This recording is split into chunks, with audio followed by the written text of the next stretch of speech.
At the Meadows Church, we believe who we are and what we do is based upon our beliefs of who God is and what He's done for us. This is the gospel. God is the Father who made us His family. God is the Son who saves us and calls us His disciples. God is the Spirit who sent Jesus and now sends us as missionaries. We are a family of missionary disciples. And therefore we do four things. We gather on Sunday mornings. We go as missional communities. We grow as DNA groups, and we give of ourselves, our time, our talent, and our treasure. We are the Meadows Church. Therefore, we ask you to join us as we join Jesus on His mission to see the gospel transform lives in our neighborhood of Church of Meadows, our city of Mississauga, and all around the world. Welcome back to the Meadows Church Online. My name is Graham, and I just want to welcome you here this morning. The Meadows Church is a church. Although we're not meeting in person today, we're still meeting online. We are a church that loves our neighborhood of Church of Meadows and the surrounding areas. And that is our deepest desire. And even in the midst of this, I know there can be frustration. I know I'm frustrated, which is not meeting in person, not being able to reach out. But that is still our very aim. And God is doing it in different ways. And one of the ways is by this. And so we're grateful for everyone to join together today as we worship Jesus and lift high His name. Just for the week we've had with this crazy election in the United States, and as being a Canadian, right, we're sometimes more focused on their politics than we are on our own. But the thing in the end is always remembering that Christ is the one who's reigning over all. He is the one who's on the throne, regardless of who's the president of the United States or who's the Prime Minister of Canada. Jesus is the one who's ruling and reigning. And though it doesn't seem like it at times that He's in control, He is. He's the one who sovereignly planned all these things. He's chosen for even you to be watching right now.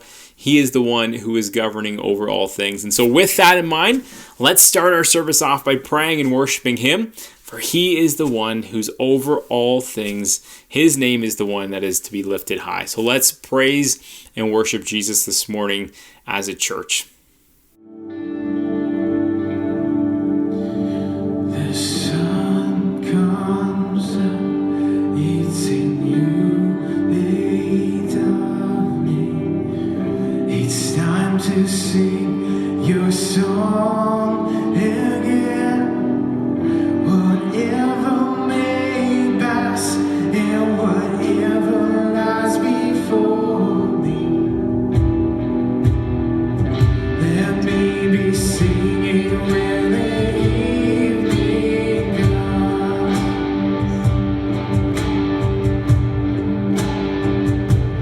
Bless the Lord, oh my soul, oh my soul, worship His holy name.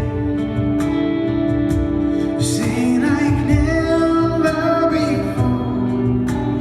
Lord, my soul, I worship Your holy name.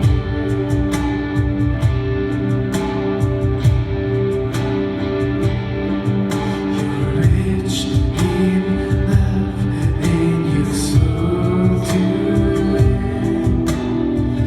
Your name is great and Your heart is kind.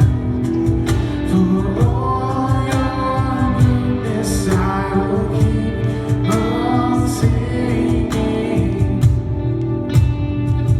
10,000 reasons for my heart to find. Bless the Lord, bless the Lord, my soul, oh my soul, worship His holy name. Sing like never before. Oh my soul, I worship Your holy name.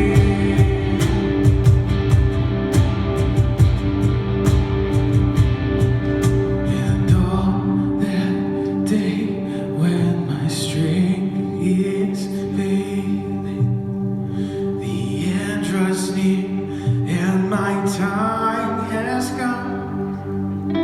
Still my soul sings praise, hallelujah.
Our next reunion is coming up on November 22nd. That's Sunday at 4 p.m. So mark that on your calendars, only 2 weeks away. We're excited for that to be coming up soon. I wanted to continue to encourage all the families in our church as we continue this family dinner night challenge. That really means for all the families in the church, whether you're single or a couple or have lots of kids or your kids have moved out, whatever it may be, whatever your household is, having this family dinner night once a week, special meal, special conversations, and make it just a special evening together. And we're hoping and desiring to see a lot of these stories of what God will do through this time. And so thank you for those who have already contributed. It's not too late to jump in and start doing that now. It's just a great way to start this habit, start a predictable pattern in a very unpredictable time in our lives. And God will use that as He continues to do to bless our families as we spend time together and really focus on Him and His Word. Lastly, it is November and Christmas is coming. And that also means that we're planning already. We've already been planning for a while, but planning for our Christmas season, and definitely going to be very unique as well, just with this pandemic. And so there's a few things we're going to be trying out this year that are going to be different. But I wanted to let you know today, especially so you can book the time, book the Saturday off. But we are still going to be going ahead with our neighborhood Christmas party. But instead of 200 people gathering together in a building, which we can't do it all, we're going to be trying to do this online. And so you can be praying for us. Neha and I are taking the lead on this. Neha's been doing a lot of the behind the scenes work on this. And you can be praying for us about how to kind of orchestrate this and put this together. But we also want your help, want your ideas, and want you to be contributing in certain ways. And so hopefully we'll hear more about that in the coming weeks. But I want to just let you know, first off, we're doing it still. It's going to be virtual. And third of the date, we're going to be doing it on Saturday, December 12th in the evening, probably around 7 o'clock. And so a lot of those details are going to be sorted out this week. Promotion stuff is going to go out by the end of this upcoming week. And so you can be keeping an eye on that, be focusing on that, and most importantly, just praying.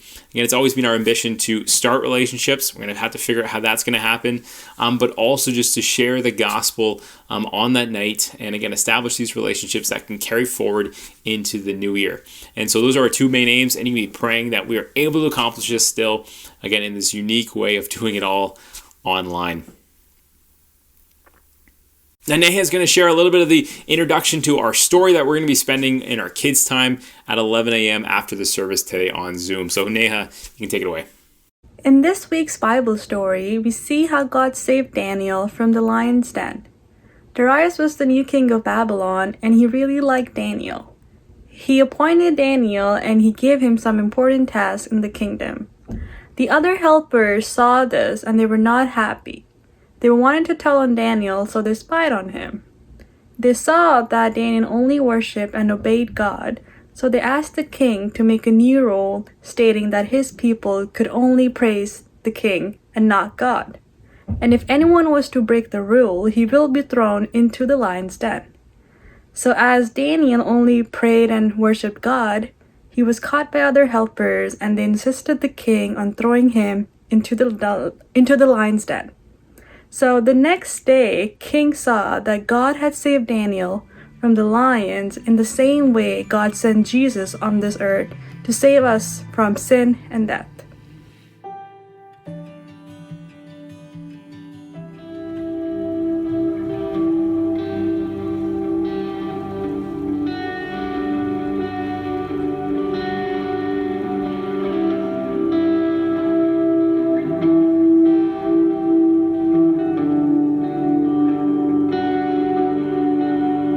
You give life, you are love, you bring life.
these bones will sing. Great are you, Lord. And all the earth will shout your praise. Our hearts will cry, these bones will sing. Great are you, Lord. Sing all the earth. All the earth will shout your praise. Our hearts will cry, these bones will sing. Great are you, Lord. It's your breath in our lungs, so we pour out our praise. We pour out our praise. It's your breath in our lungs, so we pour out our praise to you. Oh, it's your breath in our lungs, so we pour out our praise. We pour out our praise. It's your breath in our lungs, so we pour out our praise to you.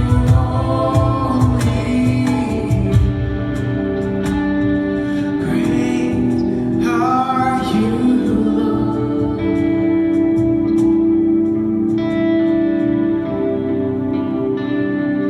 Great are you, Lord.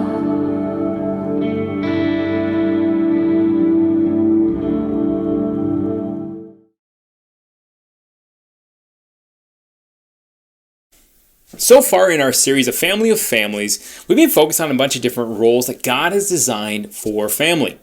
We focused one week on being a family shepherd, being the father of the household, and God's design for fathers. We've looked at wives. We looked at the husband and wife team last week. We're going to eventually be talking about grandparents and just that legacy, that future ambitions of God. But today is just kind of logical for us to get to the next role, which is children. And I just wanted to come back, before we jump into a new role, come back to this idea that all these roles are connected. You cannot be a good father unless you are first a good husband. Marriage is kind of that key central thing that everything flows out of. The way that you treat your wife is going to affect the way that your kids grow up to be. It may not necessarily affect the way that you love your kids or focus on them, but it is going to shape them and their lives. Same thing with a wife. The way that you treat your husband is going to affect your kids. And so marriage affects parenting, but even before that, our relationship with God affects everything else. And hopefully we've realized this, and we're going to come back to again this today when we talk about children, is that our view and perspective of God directly affects our marriage, and then that our marriage directly affects our parenting. And so it all comes back to this relationship with Jesus. And so it doesn't matter kind of which role you have or the multiple roles you have, it all comes back to focusing on first on our relationship with Christ, for everything flows out of that. And before I jump in, I just wanted to say this is not going to be about how to parent your child. There's many topics for that. Many times we will talk on it. Today's going to be slightly different. And so if you don't have children, or your children are moved out, this is still going to be applicable to every single person. Because today we're actually going to be focusing on God's perspective of children. What is God's perspective for children? Are they good? How many does he want us to have? Are they a blessing? Are they a challenge? Is there a limit to how many we should have? All these questions, because reality is whether we have children or not, we need to have God's perspective for children. Some of us are single, and maybe having kids isn't in the foresight right now. Maybe you already do have kids. Maybe you have your kids are moved out and you're waiting on grandkids. Whatever it may be, we really need to have God's perspective of children. And the key difference here is that it is very different from that of our culture. And this is where it is most important to see the differences. Because the way that our culture views children will make a lot of different decisions around how we have them, what kind of education we put them in, what kind of priority should we put them in society. It even comes down to one of the most fundamental issues of our day, which is abortion. And the decision to have or not to have.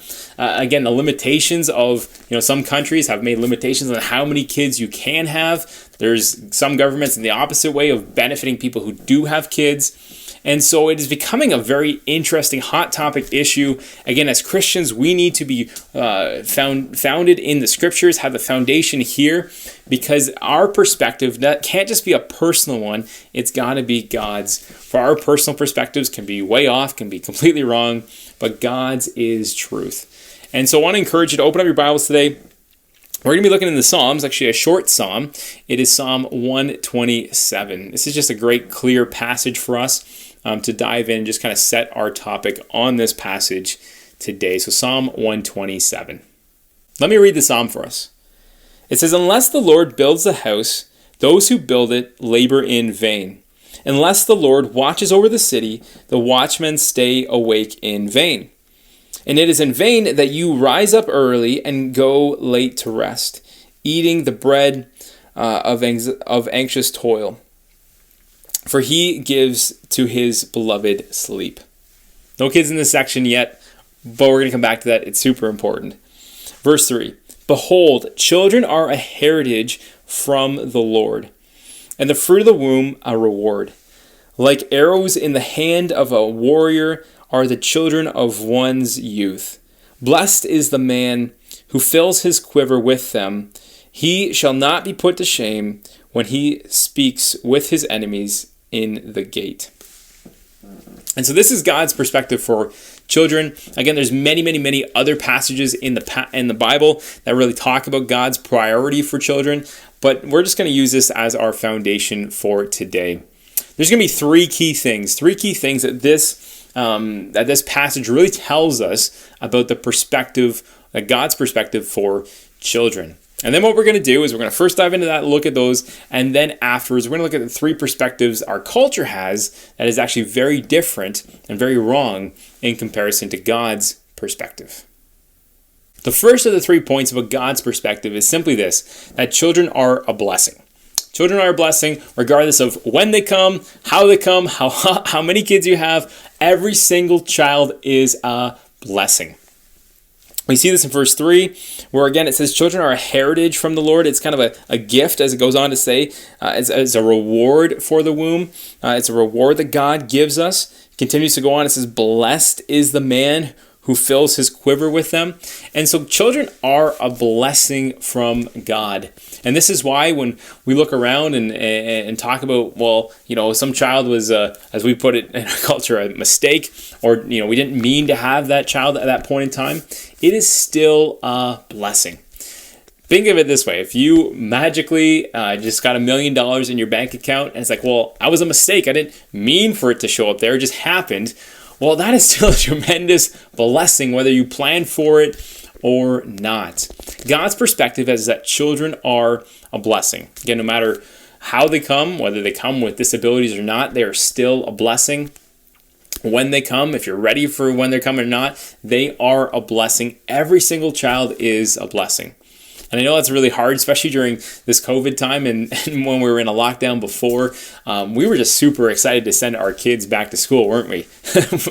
And we can see them as more of a burden than a blessing.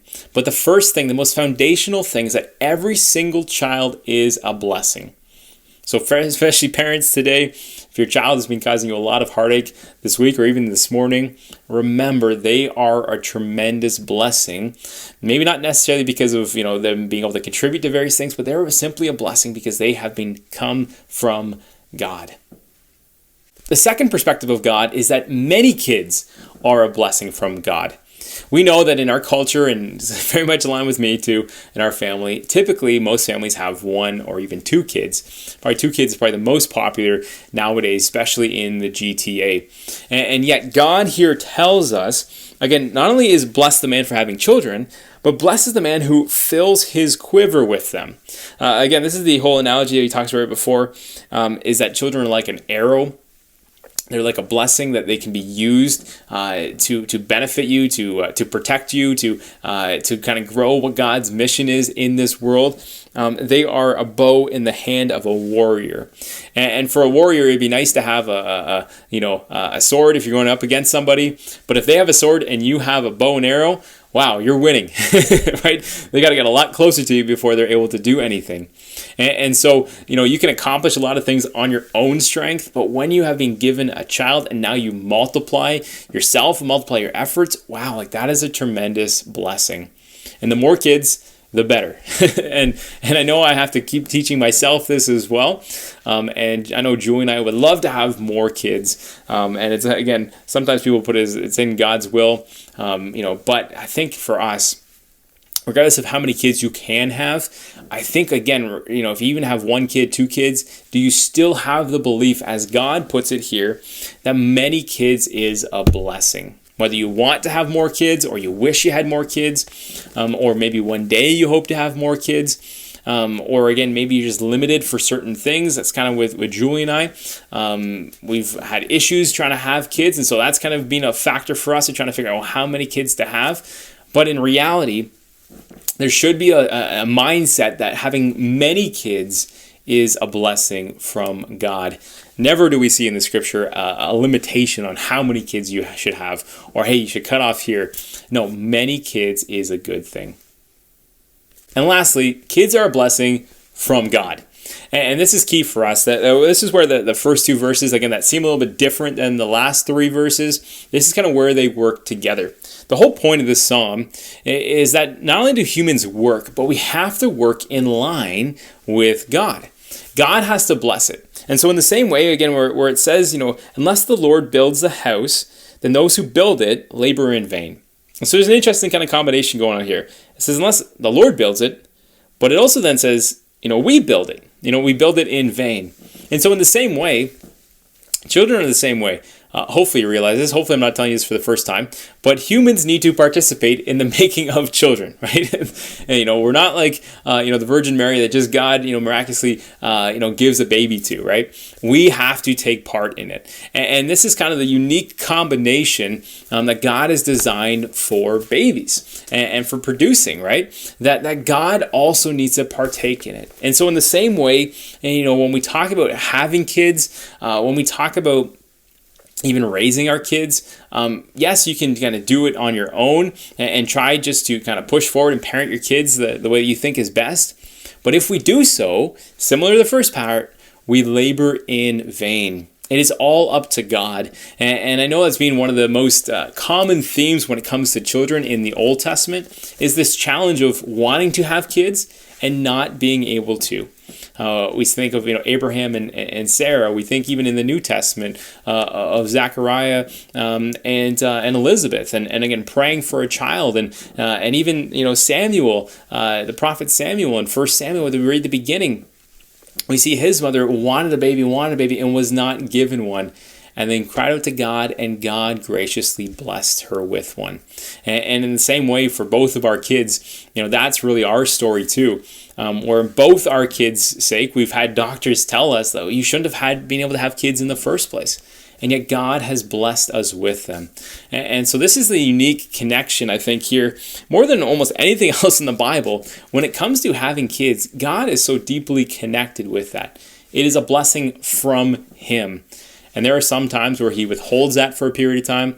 Maybe He withholds it forever. But again, God is deeply connected in all of this. Again, unless He is a part of the process of making a child and growing that child, then again, we do it in vain. So not only are children a blessing, not only should we desire to have many children, again, there's never a child who's not a blessing, we should have many of them. But lastly, and most importantly, I would say, is that these blessings are from God. They are part of God's plan for us. So if this is God's perspective for family, first, again, that children are a blessing. Second, that multiple children are a blessing. And lastly, that again, all these blessings, children being blessings, are from God. Then let's do the hard work and actually focus then and contrast it to what our culture believes about children. And again, I think this is important for so many reasons. It changes our perspective and our priority in our lives. It changes how we approach children. It changes how we approach marriage. It changes how we approach our careers. It changes how we approach, the way that we save money, the way that we spend money. And it also changes the way that our world functions. And so this is so key for us, not only to understand God's perspective, but then to realize how it is different than our culture. So just like we looked at God's perspective in 3 points, we're going to look at our culture's perspective also in 3 points. The first one is simply that children are a blessing, but there's a big if they come at the right time. It's interesting. We as a society think we've grown, we've evolved, we've become better than those before us. And many one of those things that we look back and even see, there were nations and things like that doing that in the Bible's time where they were literally sacrificing their babies as an act of worship, as a way to kind of appease the gods in order to get something, from God and from life. Well, in the same way, our culture still does that today. Now, we don't call it animal sacrifice or human sacrifice, but we do call it abortion. And I think one of the challenges for this is for most Christians, we may not experience this. I would say that we do need to have a better understanding that there's a lot of women that will come through our church and even are in our church who have gone through this before.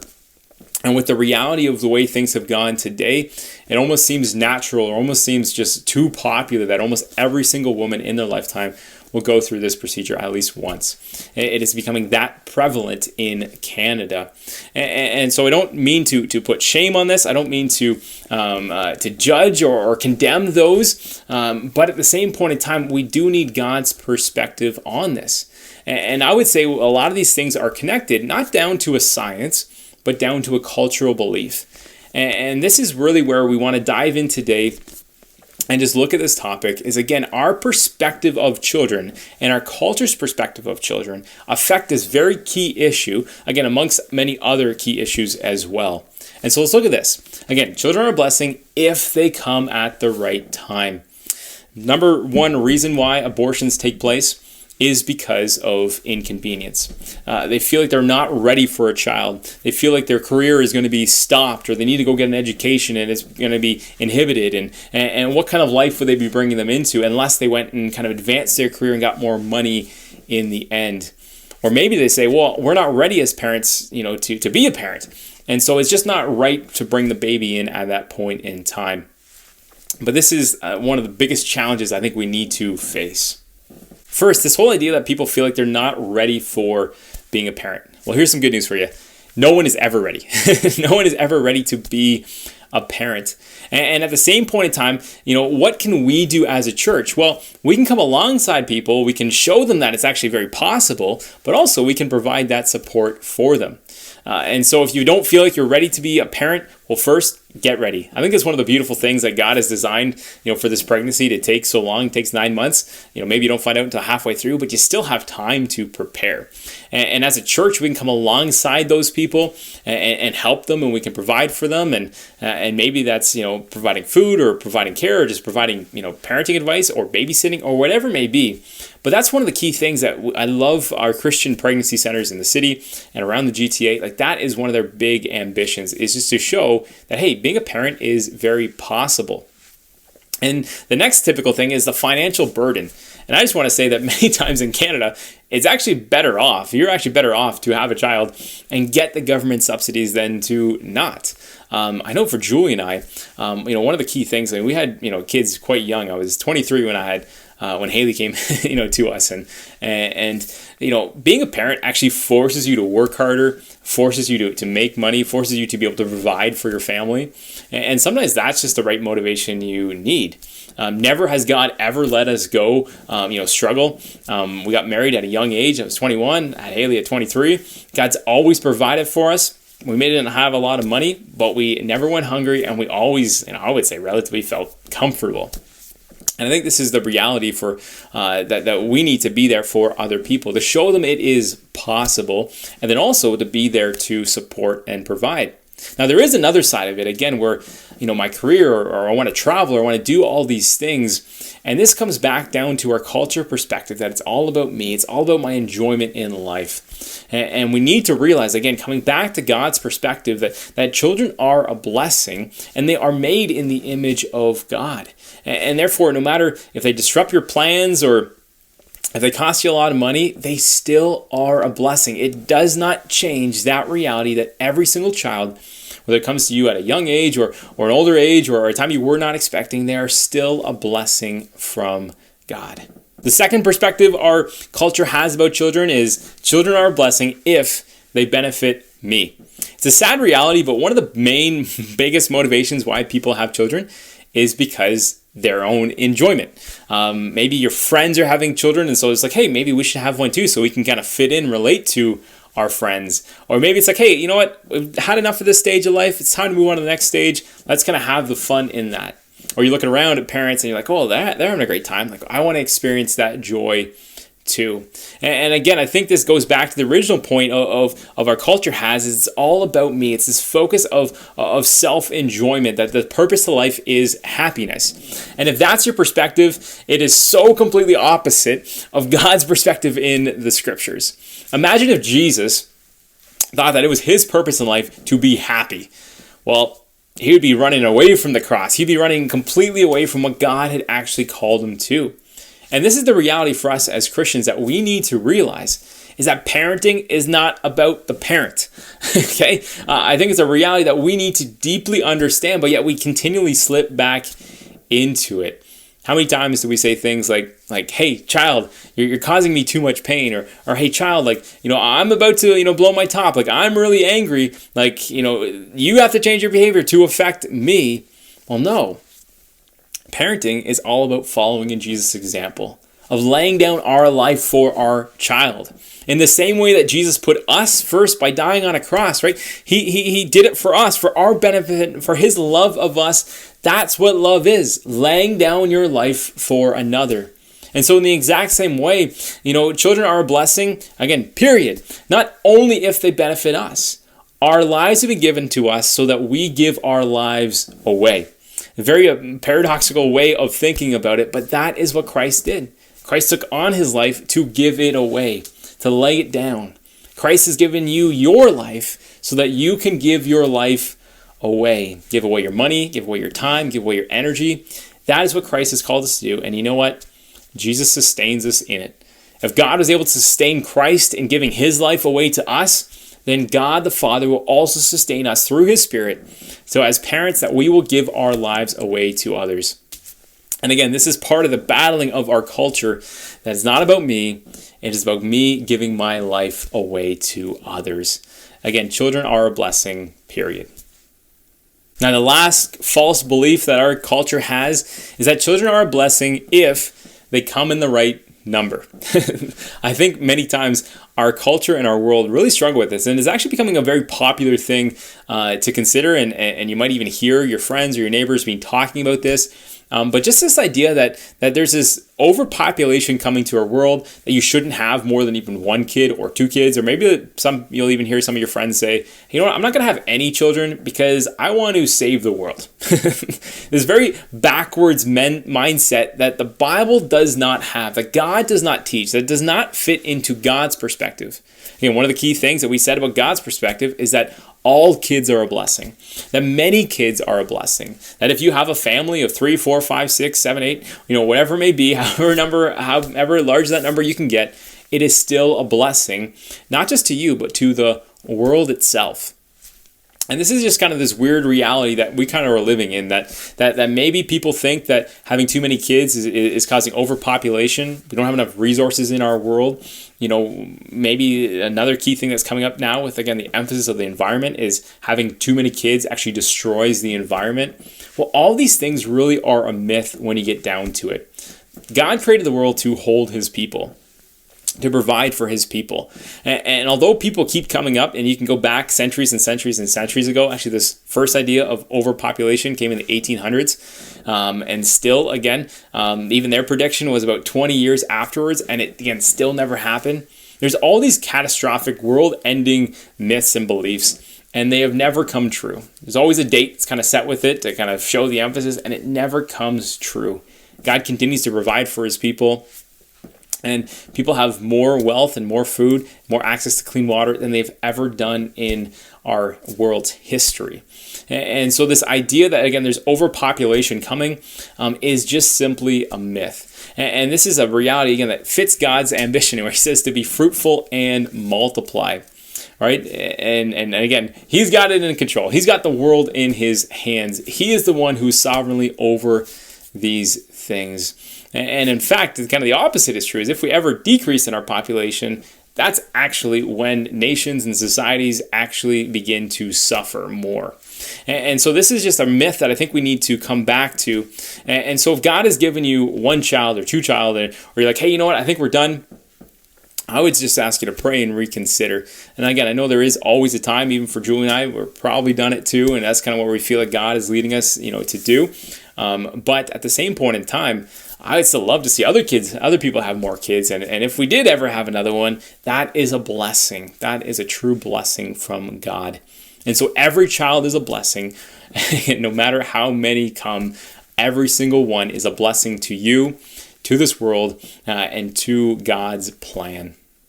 So remember, our perspective on children matters. Whether we have kids or not, whether our kids have grown up, whether our kids are still with us, our perspective matters. And I just want to encourage those, again, kind of being able to relate as Julie and I, there are people who deeply desire, we have good friends that deeply desire to have kids and have not been able to have them.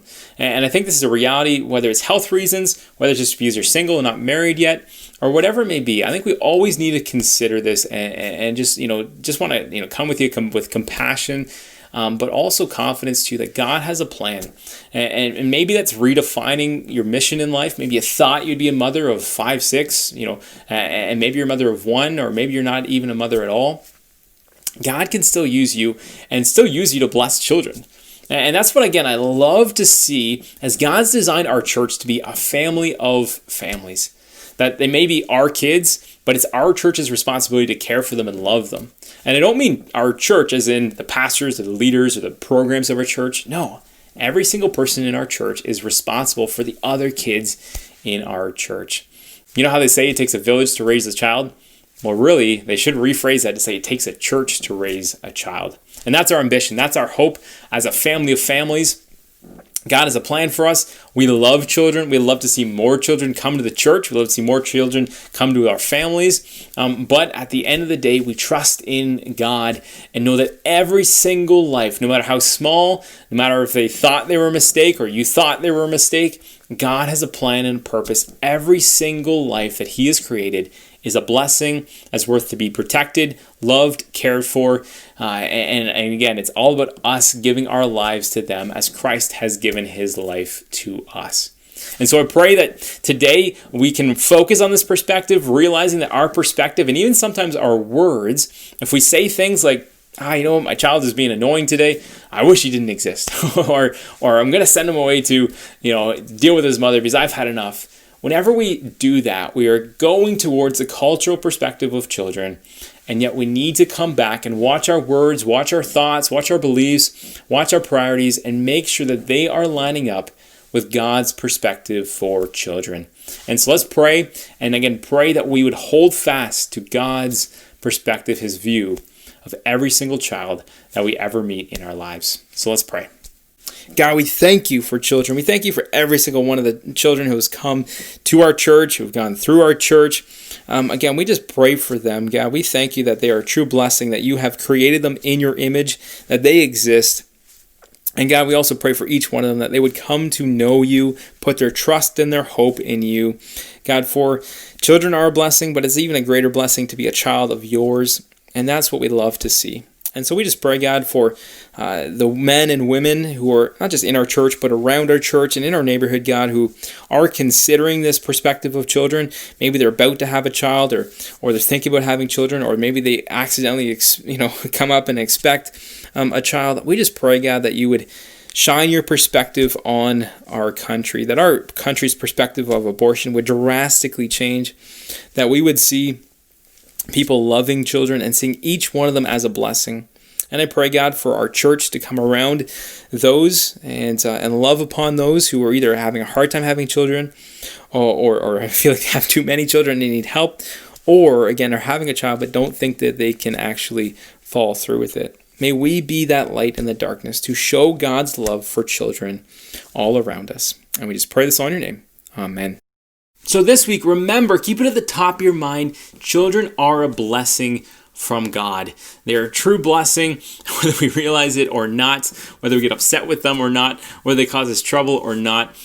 God has given them as a blessing. And it is up to us to keep God's perspective of children as our perspective, because that changes everything. It changes our priorities. It even affects those around us, especially our neighbors.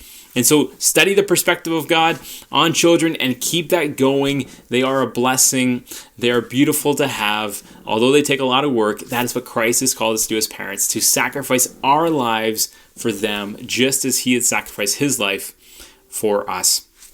Speaking of kids, we got our kids class at 11 a.m. following the service. We're excited to see you there. And everybody, again, remember these two important dates coming up, our reunion on November 22nd and our Christmas party on December 12th. But as always, it's not about the big events. It's about life on life, walking together. And that's what we do in our missional communities.